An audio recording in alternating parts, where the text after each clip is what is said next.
from the lobby of Bruder Dodge on the corner of the South Loop and US 281 in Stephenville. Make sure you stop by. There's plenty of food courtesy of Cotton Patch Cafe. We also have refreshments and giveaways later in the half hour. We'll bring back the life-size dice, and if your name's drawn, you could roll to try to win an oil change, Tarleton athletic gear at Car Wash, or even a car courtesy of Mr. Greg Bruner himself. Lunch with Lonn is sponsored by Bruner Motors. We want to thank them for their support in making the show possible. Coach, good to see you. Hope you've recovered from the long road trip to Kingsville. Well, it was even longer, Casey. I mean, yeah, it happens to be that way when you're playing tough games on the road, and you know, we can get into that in a little bit. But yeah, it was a long road home. But I didn't go to bed at all. I didn't go to sleep. So really, yeah. I was going to ask you that. Yeah, you slept all the way all back. night. I didn't, Casey. You didn't go to sleep when you got home that morning? No, I just went to work. My goodness, workhorse. Now let's start by recapping both those games since our last show. The first being your team's final matchup against Abilene Christian as members of the Lone Star Conference. That was on Saturday night in Abilene. The Wildcats entered the game 11-10 overall, 5-8 in the Lone Star Conference. Coach, you would win this game 75-70 in overtime, and this, without a doubt, was the most intense back-and-forth game of the season. Yeah, I mean, Abilene was really playing well. They just beat Commerce at Commerce, and they have some Division I players on their team. Steve Warner is a Division I player, and you know, Lawton is a Division I. They have some Division I kids that can really play at that level, and then whether you like it or not, Casey, some of these people that are going from Division I to Division II to Division I, they're kind of carrying a little bit of that. You know, we're Division I now, and you know, everywhere I go with Abilene, you know, they talk about, well, we played in Mexico State. We're Division I line. We won't be able to play it next year. We're D1 now. And they carry a little bit of that arrogance with them a little bit, you know, because they're going to a higher level. And so I know we won't play Abilene anymore. We talked about that. I hate that rivalry is gone. And I tried to play them next year, and even their coach came up and said, Lonn, you know, we're not going to play anymore. We're going Division I now. And so, you know, that's just... that's all fine and dandy, Coach, but that's all fine and dandy. But you've defeated Abilene Christian 25 out of the last 26 times that you played them. That might have something to do with him not wanting to play. It might be, Jason. Now, a little bit more on that game. One of the big storylines coming in was the point guard matchup between Chuck Guy and Eric Lawton. They're both teammates and roommates last year at University of Arkansas Little Rock. And a lot of times the media, including myself, tends to blow those storylines out of proportion. But this one really lived up to its expectations. Yeah, I mean, both of these young men played for the University of Arkansas Little Rock last year. And wow, I mean, they put a show on Saturday night in Abilene. I mean, they were just going back and forth, and they both played tremendously, and both carried their teams on their back. And, you know, I just can't tell you how big of a game that was, you know, for us to win over there. And Chuck did a tremendous job, and the rest of our players really, you know, they just kind of bought in. He kind of carried that energy level, and everybody else fed off that energy level. And the same thing with Lawton. He carried, you know, he had that energy level. I've never seen things just go back and forth, and I'm talking about shots that I thought were almost in the seats. Lawton started, I think, 5 of 5 from the arc. Wow. Yeah, I mean, he just couldn't. Now, I've always been told the best way to beat a zone defense is to hit shots from the perimeter. Coach, you were 13 of 26 from the arc. Is this one of those games where you were okay with shooting 26 three-pointers? Well, you know, that's a lot of three-pointers. There's no doubt about it. But Casey, if you're kind of getting the ball inside and you're penetrating in, you're going inside to outside, I don't mind that. If we're just casting them up without moving the ball around, then I do mind that. So I thought we got the ball inside. I thought Chuck did a good job of penetrating, kicking outside. Coleman penetrate, kick out, and now you're setting yourself up for some good, you know, good balanced three-pointers. And when you're hitting them 13 out of 26, I'll take that every night. Yeah, 3 players scored 19 points in that game, and Coleman first, DeAndre Upchurch, and Chuck Guy. And you talked about Abilene Christian, Coach. They do. When you look at their starting 5, they might have the best starting 5 in the conference with Lawton, Doss Sims, Lloyd, and Steve Warner. Warner had 17 points. Isn't it hard to believe that they're 5-9 in the conference? Well, you know, they have a lot of talent. There's no doubt about that. You know, they're one of the most talented teams that I've seen in this league. I mean, they've got 2 mid-major players on their team. I mean, they might probably have. I think they have the second or maybe the best post player in the conference at 6'8", 240. Steve Warner, he is a player. Came from Sam Houston. Yeah, played for Jason down there, and you know, just an outstanding big man. And then of course you have the big man over at Midwestern. I think those two were the 1 and 2, and no doubt that, you know, it took a lot. You know, I thought John Cathy Macklin did a great job of really trying to neutralize him because he has got such a great skill level. With the overtime win on Saturday night, the Tarleton and Texans improved to 14-6 overall and 7-5 in the Lone Star Conference, picking up their 6th consecutive victory. The Texans would then turn around and make one of the longest road trips of the season south to take on Texas A&M Kingsville. Coach Peterson's squad entered the game on a 4-game losing streak, but Coach, 4 of those games, all 4 of those losses came to the top 3 teams of the conference, 2 of them by 3 points or less, and to add fuel to the fire, they returned home for the first time in 21 days, and all of that added up to a very desperate Kingsville team. Yeah, I mean, and they're a very good team. Don't take anything away from them. You know, they have won some big games this year.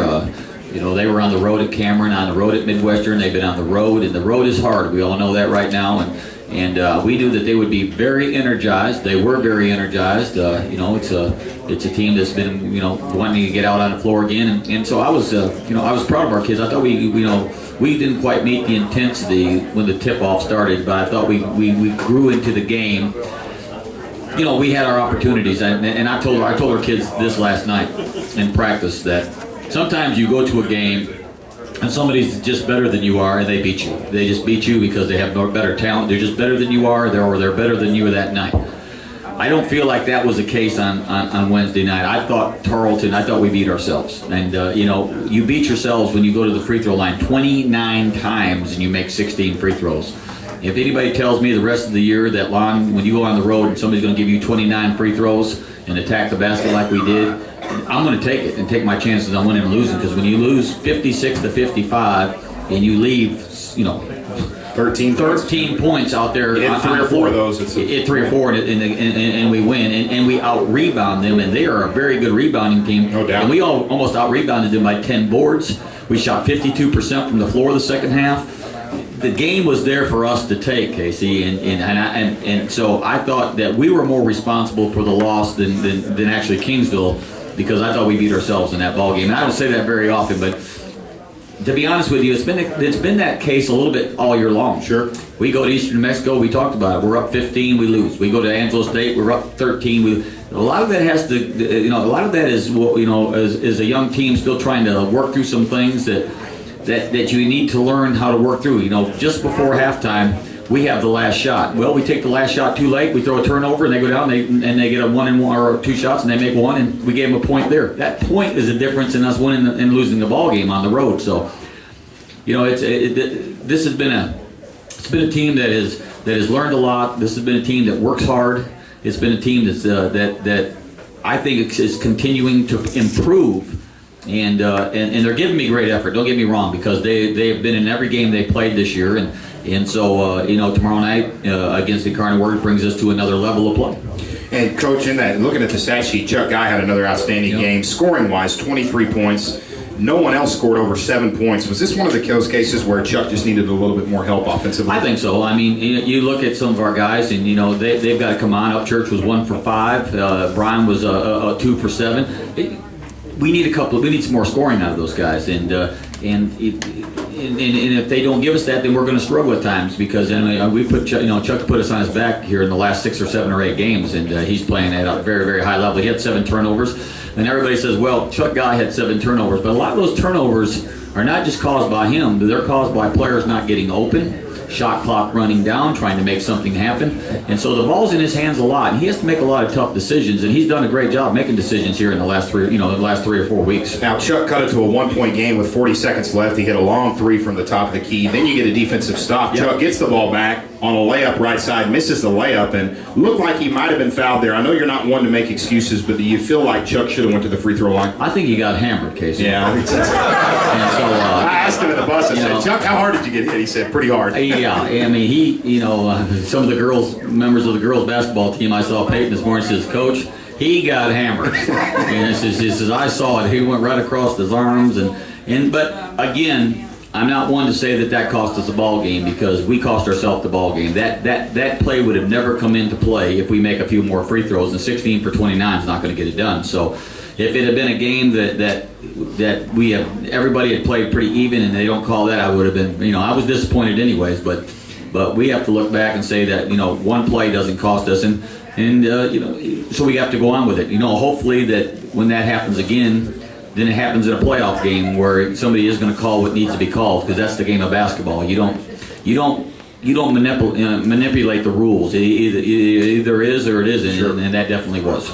With the 56-55 loss to Texas A&M Kingsville, the Tarleton Texans fall to 14-7 overall and 7-6 in the Lone Star Conference, still in sole possession of 4th place in the conference. Let's take a 1-minute break, and when we return on Lunch with Lonn, Coach and I will preview this week's matchups against Incarnate Word and Cameron. You're listening to the Tarleton Athletic KSTV Radio Network. Welcome back to Lunch with Lonn, live from the recently renovated lobby of Bruner Dodge in Stephenville. I'm Casey Hogan, alongside the 25th-year head coach of the Tarleton Texans, Lonn Reisman. It's time now to preview this week's matchups for the Tarleton Texans. The first game tomorrow night against the Cardinals of Incarnate Word. And before we talk about that matchup, Coach, you have 5 games remaining on the schedule. The good news is 3 of those 5 are at home. The bad news is they're against 4 of the top 5 teams in the conference. So we get a chance to see where we're going to be, Casey, at the end of the year. We're going to get to play the upper echelon. We're battling for some of that in the upper echelon right now. The Incarnate Word game tomorrow night, they're 1 game ahead of us in the standings. So, you know, if we were able to be blessed to win that ball game tomorrow night, then we're going to be moving them to 3rd place, and we're going to be 1 game or 1 in the loss column game out of 2nd place. So we're right there still. There's no doubt about it. We get to play Cameron next week, and we beat Cameron at Cameron. We're in 2nd place. Yeah, and that's the good thing is, Coach, you look at it, Midwestern State, they haven't clinched the conference yet. No. They're more than likely going to win the championship. But after that, Coach, it's wide open. It's wide open, and, you know, our goal is to get to the conference tournament, win 3 games in the conference tournament, win the championship, and go to the NCAA tournament. So this team is capable of doing that, but, you know, we have to be ready to play every night because, like I told our team, we're capable of beating everybody on our schedule, and everybody on our schedule is capable of beating us if we don't, if we don't play to high potential like we did on Wednesday night. You know, you have to take advantages and play, and do the things in a game execution-wise to win games. And right now, we've been doing that. We won our last 6 out of 7, and hopefully that we can win our. Tomorrow night we win. We're going our last 7 out of 8, and we're starting to play and peak at the right time. And this is the time to do it right now. Now, Coach Burmeister's squad's 12-9 overall. Like you said, Coach, in 3rd place in the Lone Star Conference, 8-5 conference record. You did play them earlier this season back on January the 5th in San Antonio. You would lose that game by 5 points. What did your team learn about itself in that loss? Well, Casey, we were still a team in transition at that time, and I think that's probably in that game is where we started to decline a little bit in our progress. And I thought that was one of the ones that we started to decline in the progress of our season. Where we had to make some decisions what was wrong, because we had a 4-point lead with 3 minutes to go in that game. And when you take that every time. Every time I'm in a game on the road and I'm up 4 in a hostile environment and we're ahead in the game and we end up losing by 5 and you're up 4, that's a 9-point. I don't have a lot of math, but that's a pretty good swing right there. And that's a big swing to lose that game. And that concerned me. And then we came home and we started to decline, and then all of a sudden, we make some decisions. So I think we're playing better than we played when we played them down there. I think that we have an opportunity to make a statement tomorrow night if we can win this ball game that we're ready to make our climb in this conference as of 9 o'clock tomorrow night. Where are we going to be? They're coming in. They're a very good basketball team. We watched tape on them all morning. It's a big game for us. But everybody says every game's big. Every game's big right now, and they're a little bit bigger in the Lone Star Conference than usual for a lot of teams because there is so many teams that are so close to each other right now. From top to bottom, Angelo State's pretty much out of it. Then you got Abilene is hanging on, but you got people 8-6, 7-6, 6-7. I mean, it's everybody can make some big. Every game's big for everybody right now. I've never seen it like this in all my years, and so it's big for us tomorrow night. It's big for a lot of people tomorrow night. Tomorrow night at this time, we could actually be almost in 2nd place. If Abilene went to Cameron and won tomorrow night, and we won tomorrow night, then everybody's going to have 6 losses. And you're headed to Cameron. And we're headed to Cameron, and we could be in 2nd place by ourselves on Wednesday night. And so it's that close. Now, there's a lot of ifs, ands, but that's how big the games are getting right now. The games are getting big, and I think it's great for our university. I think it's great for the conference. I think it's great for our student body and the community, because we need big crowds right now, Casey. And we've had some good crowds, but we need even bigger crowds right now. So we're encouraging everybody to come out in the community tomorrow night. It's going to be a great community night tomorrow night. There's a lot of, I know that Susan has a lot of things they got a lot of things organized tomorrow night, and a lot of promotions, and it could be a great night for our fans to be out there and see 2 great teams of the Texans playing and us playing tomorrow night, because they're all playing. Texans are playing for a lot too. Yeah, no doubt. And one more note on Incarnate Word: they don't rebound very well. They don't play a lot of defense, but they score the ball at an unbelievable pace, 75 points per game. Coach, there are 7 players on their roster that are averaging over 10 points per game, and that really shows you what style of basketball they play. Yeah, they're a transition team, and they like to, they like to get it up and down. We're a defensive team, and we like to clamp down on you. So one of those two are going to win the battle tomorrow night. It's Tarleton and Incarnate Word this Saturday at 7 o'clock from Wisdom Gymnasium. Then the Texans will turn around and travel to Lonn, Oklahoma on Wednesday night to take on the Aggies of Cameron University. Coach Alexander's squad is in second place in the conference with a 10-5 record. And Coach, you're going to travel to Lonn and try to do what no team has been able to do this year, and that's beat Cameron in their home gym. Yeah, I mean, that's, I'm looking forward to that game, Casey, because, that's a game that we played a very close game here, and we'll go to Cameron next week. I think they're 8 or 9-0 at home, and that puts you into I like to play somebody that's undefeated at home because it puts you into a playoff atmosphere. Can you beat a team, there that has not lost at home? And that'll be a big game for us, and I really feel like if we prepare well, then it should be a heck of a game up there in Lonn. Now, the Aggies came to Wisdom Gym back on January 9th and defeated your team by 9 points. Cameron shot 48% from the field, plus 9 rebounding margin. And those are two things, obviously, that will have to change for you down the road. And those are things that I feel like I think we've won the last six or seven straight games at the rebound battle. 6 out of 7. 6 out of 7. We've really improved our rebounding, and so those are the things you have to improve as the season goes on. And I think we shot the ball the other night. Even at Kingsville, we shot 47% from the floor for the game. We're putting ourselves in positions to be competitive and win games. Sometimes as a broadcaster, you try to compare the games that took place a month ago, and it's almost impossible because your team, when you look at that Cameron game, they're playing at a different level, you're playing at a different level. And we're playing, and hopefully we're playing much better than we were playing at that level. That was, like I said, that was when we were we weren't progressing in our season, and now we feel like we are, and maybe we're peaking at the right time. I'll tell you, tomorrow night's a big game to see how far we've come with it. Are we peaking right now? Are we getting there at the right time? Because if we win tomorrow night, this team's going to be 15-7, and they're going to be 8-6 in the Lone Star, and we still have 4 games to go, 2 at home and 2 on the road, and going to put ourselves in position tomorrow night. If we win that game, I think, Troy, you were telling me this morning that we make the conference tournament. So that's what Troy Jones said. That solidifies that we're going to go to the conference tournament this year, and that's big to get back into the conference tournament. And now we start looking at where we're going to place ourselves in the conference. So it's a big game for us tomorrow night. It's a big game. Big game, and I think this would be your 12th consecutive trip to the Lone Star Conference tournament. That's the longest streak in the conference, and would be a remarkable feat, Coach. We've had a lot of teams and a lot of players are responsible for those streaks. Casey, you told me after the Abilene game the other night that we had won like the last 26 games. Tarleton's 25-1 against Abilene Christian. That's I can't hardly. Didn't even realize that we had beaten Abilene Christian like that because they've had such a great program over there, and for our teams to have done that, just think about how many of those games were on the road. Tarleton and Cameron face off at 8 o'clock on Wednesday night from Lawton, Oklahoma. We'll take another break, and when I return, freshman point guard Mike Harge will join the broadcast for our Texan Player Spotlight when Lunch with Lonn continues right after this. And welcome back to Lunch with Lonn. I'm your host, Casey Hogan, and it's time now for our Texan Player Spotlight. As ladies and gentlemen, we welcome into the broadcast true freshman point guard Mike Harge. Flash, good to see you. Welcome to the broadcast. Good to see you. I don't know how many folks here knew that Mike's nickname is Flash, and by the way, you can credit Aunt Julia for telling us that, because my broadcast partner Mike actually worked with Aunt Julia at a radio station back in the day in Central Texas, and Aunt Julia emailed us and said Mike's nickname is Flash. That's interesting. When did you get that nickname? I got it about probably my... That is your nickname, right? Yeah. Oh, okay. Yeah, I got it about my sophomore year in high school. Now, you're from Georgetown, Texas. You played high school ball under head coach Russell Miller. Do you have a favorite memory or moment from your high school career? TD was on the show, Chris Harrell, last week, and was talking about at Elgin he scored 55 points on someone. I don't know, did you ever score in the 40s or 50s? 30s, but not 40s, 50s, But my favorite moment was my last senior game at home. We played against McNeil High School.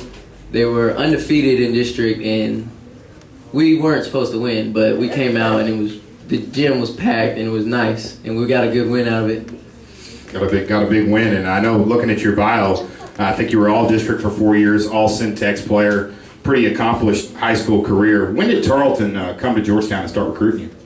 Well, I've talked to Tarleton for a long time.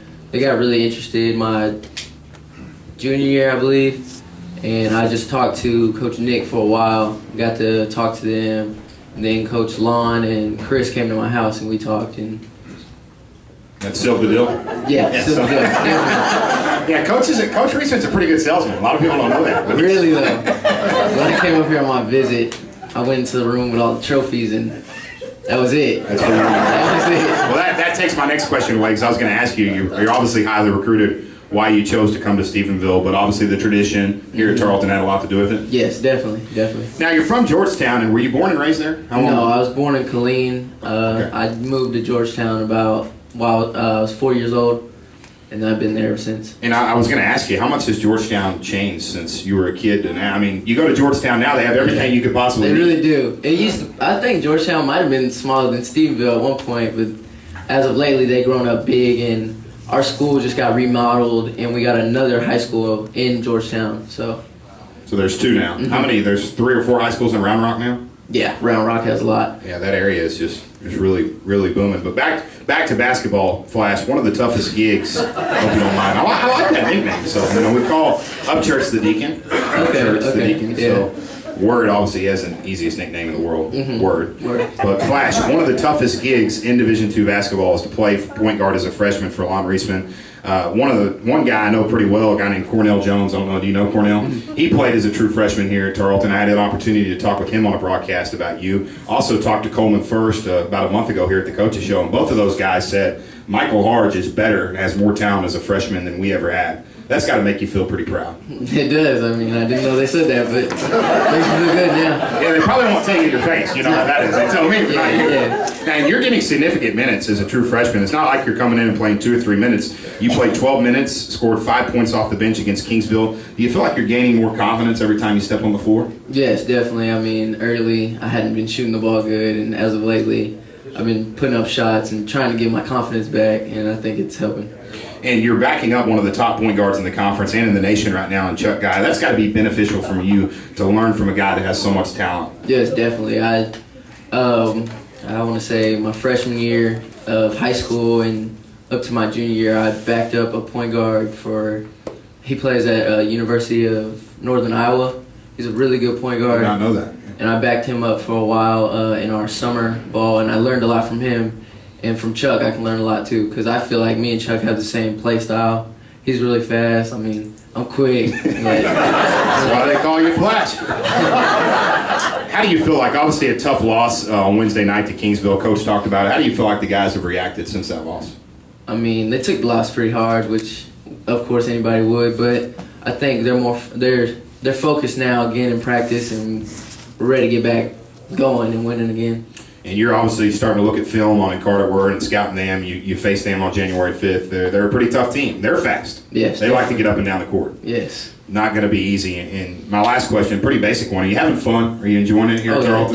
Definitely. It's serious. It's about winning, but you got to have fun. Very much, yes. Well, Flash, thanks for your time, man. Best of luck the rest of the season. Look forward to watching you play the next 3 years here at Tarleton. Can't wait. Thank you. That's been our Texan Players Spotlight with freshman point guard Mike Harge. We return in 1 minute. Coach Reesman will rejoin the broadcast as we wrap up this 7th edition of Lunch with Lonn. You're listening to the Tarleton Athletic KSTV Radio Network.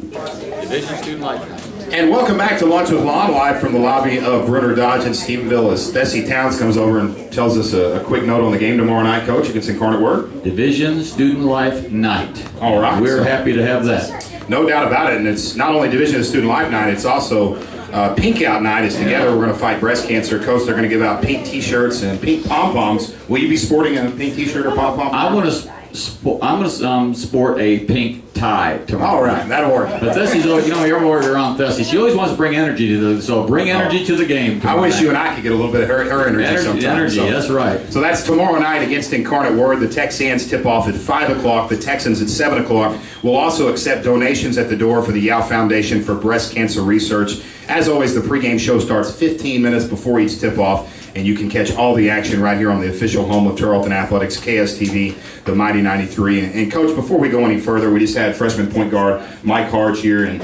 it's not easy in your system to play point guard as a true freshman. And Mike, obviously, he's got talent now, and the future looks pretty bright. No, I'm really happy with Mike. Mike's done a great job. He's a lot like Jakob Domstra. I mean, we have two quality freshman young men that are really playing some quality minutes, and usually you have to give them some time to develop, and we've already let them develop themselves in the heat of battle, and knowing you have them for the next few years. And not only great players, but if you look at you look at their grades, they're both going to graduate here, and they're both outstanding students. The Tarleton Texan softball team's off to a 6-3 start. Coach Mata's squad is off to St. Leo, Florida to play 4 games at the St. Leo's tournament. And Coach, that is a long road trip. Well, they're still on the bus right now. They're up at 5 a.m. they're this going morning. they're going to be on the bus for about 12 more hours. But I guess that they're seeing some of the scenery, and they get a chance to play down in Florida, and they're going to see some great talent down in Florida. And it's again, it's great visibility for Tarleton, not just for our athletic department, but when you go into Florida and softball's a big sport there, they're going to get Tarleton visibility. Sure. Where's Tarleton? Stephenville Tech, and it gives them an opportunity to get our name spread down in that area. So we're looking for her to have a great weekend. Game 1 is Saturday at 11:15 a.m. against Missouri Science and Technology. Tarleton baseball's off to a 3-3-1 start as they won the home opener on Tuesday night for Texas Wesleyan 6-4. Coach Conger's team gets a rest. They'll return to action against number 15 ranked St. Mary's at 3 o'clock on Tuesday afternoon in San Antonio, and that will be a good litmus test early in the year playing the 15 ranked team in the nation. St. Mary's always has a great baseball program. The Tarleton Texan golf team opens up the spring schedule on Monday at the Lady Rattler Roundup on Monday and Tuesday from the Dominion Golf Country Club in San Antonio. Coach Doyle's squad's made 7 consecutive trips to the Elite Eight. Amazing. I told Coach Doyle the other day in the hall, I said, no pressure. No pressure. Just make sure you make your eighth. That comes from the athletic director.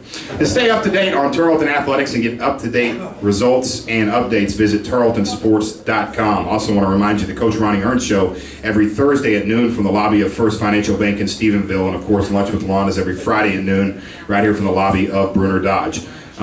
Coach, time now for our giveaways. A great crowd. Golly, it seems like every week we talk about it's a bigger and bigger crowd, and this could be the biggest crowd of the year. Really appreciate people coming out. We really appreciate the support that we get in our programs, Casey. I think that's what makes Tarleton Athletics so special is the people that are just backing us on a daily basis. You don't see this type of support at other programs in our level. I don't think you see this even at the Division I level of the sport that we have here. And so to say thank you to our live audience, as we do each week, Susan Burton has the life-size dice, and we're going to roll it. You could win an oil change, a car wash, Tarleton athletic gear. You could even win. They still haven't given away that car, but you could win it. Jennifer Caudle. Jennifer, come on down. Where's Jennifer?